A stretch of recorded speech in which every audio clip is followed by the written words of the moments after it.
खेल जोरा खेल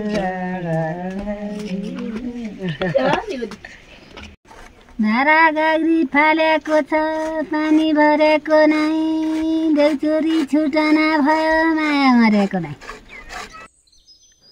बिहानको मौसम जति गाढा र चम्किलो देखिए पनि चिसो भने प्रत्येक श्वाससँग धुवाँ निस्कदा मौसमको कठोरता महसुस गर्न सकिन्छ।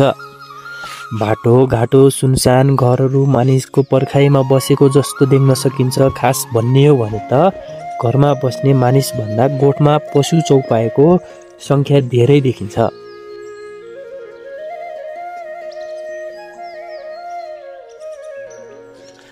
परदेशीको बाटो कुर्न झन्डै 4 देखि 5 महिना आफ्नो सुनसानले मौनता भएको रित्तो घरमा जीवन निर्वाह गर्न बाध्य छन्। दर्शकवृन्द, आजको यस भिडियोमा हामी तपाईलाई लैजानेछौँ शिशिर ऋतुमा गाउँमा हुने दिनचर्याहरू, जहाँ प्रकृतिको कठोरता र जीवनको वास्तविकता एकै ठाउँमा भेटिन्छ। नेपालको कर्णाली प्रदेश प्राकृतिक र सांस्कृतिक दृष्टिले अत्यन्तै सुन्दर र समृद्धि क्षेत्र हो र नेपालकै पुरानो बस्तीहरूमध्ये एक हो। यो ठाउँलाई नेपाली भाषाको उद्गम स्थल भनेर पनि चिन्न सकिन्छ। नेपालको पश्चिमी भागमा पर्ने यस जुम्ला जिल्ला अवस्थित सिजा उपत्यकाबाट हामी बोलिरहेका छौँ।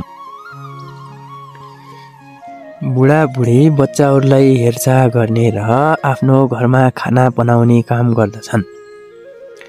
बिहानै उठ्यो झाडु पुछा बर्तन माझेर चिसोको कठेङ्ग्रोले काटिएर हात तताउँदै बसिरहेका हुन्छन्। घामको झुल्कोसँगै सबैजना आफ्नो छत बाहिर निस्कन्छन्।